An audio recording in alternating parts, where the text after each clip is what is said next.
Everyone. So এটা হচ্ছে আমাদের সিএসসি 392 প্রজেক্টের নাম হলো portable peripheral perfusion assessment device. তো এটা হচ্ছে আমাদের গ্রুপ, আমি পিয়াল, আমার আইডি হচ্ছে 17। তো আমাদের প্রজেক্টটা বেসিক্যালি কি করবে, আমাদের প্রজেক্টটা পিআই ইন্ডেক্স অর্থাৎ পেরিফেরাল পারফিউশন ইন্ডেক্স এটা মেজার করবে। এটা হচ্ছে আসলে বোঝায় পেরিফেরাল অর্গান লাইক আমাদের ফিঙ্গার টিপসে অথবা পায়ের আঙ্গুলের মাথায় কতটা স্ট্রংলি ব্লাড ফ্লো হচ্ছে। আর এই পুরো প্রেজেন্টেশনে আমরা লেফট সাইডের এই কন্টেন্টগুলো কভার করব। আমি প্রথমে মোটিভেশন দিয়ে শুরু করতেছি। তো আমরা অনেকগুলো ক্লিনিক্যাল জিনিসপত্র কভার করেছি। তার মধ্যে মোস্ট ইম্পর্টেন্ট যেটা হলো মানে আইসিইউতে যেসব পেশেন্টরা থাকে তাদের হার্ট অনেক দুর্বল হয় এবং পেরিফেরাল অর্গানে মানে আঙ্গুলের মাথায় ব্লাড ফ্লো পৌঁছায় না, এবং এটা দেখে ডাক্তাররা বুঝে আসলে যে মানে হার্টের কন্ডিশন কি। তো ডাক্তার এখন এটা কিভাবে বুঝে, আঙ্গুলের মাথায় একটা চাপ দেয়, চাপ দিলে নখের এখানে সাদা হয়ে যায়।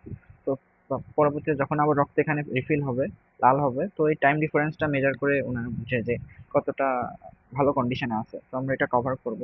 আর পিআই ইন্ডেক্সটা কি? পিআই ইন্ডেক্সটা হলো মানে আঙ্গুলে নরমালি যদি কোনো ব্লাড ফ্লোই না হয়, যে রক্তটা থাকে ওইটা হচ্ছে ডিসি ভ্যালু, আর যদি রক্ত ফ্লো হয়, যে রক্তে যে বাড়া কমাটা হয় সেটা হচ্ছে এসি ভ্যালু। তো এই এসি আর ডিসি কম্পোনেন্টের অনুপাতটাই হচ্ছে পিআই ইন্ডেক্স। তো এটা হচ্ছে আমাদের সিগনিফিকেন্স এই প্রজেক্টটার। তো আমাদের এখানে টার্গেট ইউজাররা মেইনলি আইসিইউ ইত্যাদি। তো আর আমাদের প্রজেক্টের হার্ডওয়্যার গুলো এখানে দেওয়া আছে। মেইন সেন্সর হচ্ছে ম্যাক্স, দেন এটা হচ্ছে সার্কিট অ্যাসেম্বলি, আসলে মানে কিভাবে লাগাইতে হবে কোন কম্পোনেন্ট কিভাবে আরডুইনোর সাথে, এটা সার্কিট অ্যাসেম্বলি সবগুলো একসাথে। তো এবার আমার পার্টনার কন্টিনিউ করবে। আসসালামু আলাইকুম, আমি আসিফ মোহাম্মদ অন্তু, আইডি 23। তো এই স্লাইডে মেইনলি আমাদের ডিভাইসের ওয়ার্কিং ফ্লো দেখানো হয়েছে। তো প্রথমে আমরা হচ্ছে আমাদের সেন্সরে আঙ্গুল বসাতে হবে এবং সেই আঙ্গুল ঠিক মতো বসছে কিনা এটা ডিটেক্ট করবে কিউআরই 1113 সেন্সর। যদি আঙ্গুল ঠিক মতো বসানো হয়, এরপর আমাদের যে মার্কস পিপিজি সেন্সর আছে ওখান থেকে আমাদের ডেটা আর্ডিনোতে পাঠানো হবে। সেই আর্ডিনো তখন সেটাকে ফিল্টারিং এর মাধ্যমে প্রসেস করে আমাদের পারফিউশন ইন্ডেক্স ডিসপ্লেতে শো করবে।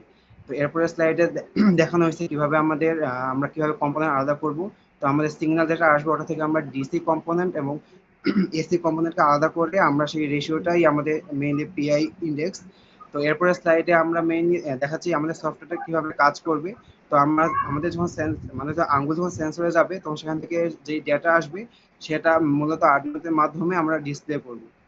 তো এরপরে স্লাইডে তো আমরা এই প্রজেক্ট থেকে আসলে আমরা এমন একটা ডিভাইস তৈরি করতে যাচ্ছি যেটা 15 সেকেন্ডের মধ্যে আমাদের পিআই ইন্ডেক্স আমরা বের করতে পারবো। এরকম একটা পোর্টেবল ডিভাইস তৈরি করতে চাচ্ছি।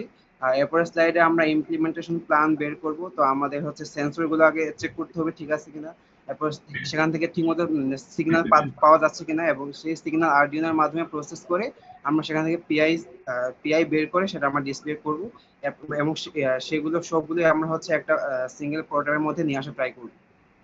এরপরে আমার partner. Hello, I am ID 18। তো আমাদের ডিভাইসটি সাধারণ পালস অক্সিমিটার থেকে কেন আলাদা?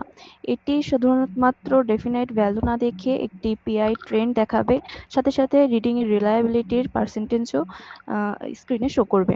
এর পরবর্তী স্লাইডে দেখব যে আমরা কি কি টেকনিক্যাল চ্যালেঞ্জ ফেস করতে পারি।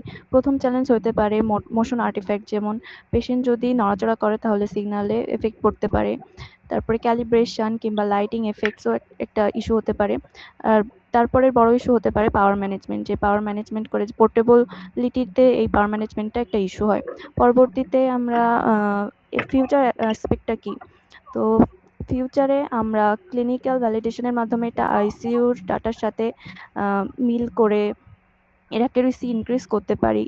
পরবর্তীতে নিওনেট কিংবা বেবিদের জন্য নতুন করে স্মল প্রোব তৈরি করে সেটা কানেক্ট করতে পারি, এবং সর্বশেষে আমরা টেলিমেডিসিন কিংবা ক্লাউডে করে এটা ডিভাইসটা ইউজ করতে পারি। এটাই ছিল আমাদের প্রজেক্ট। Thank you.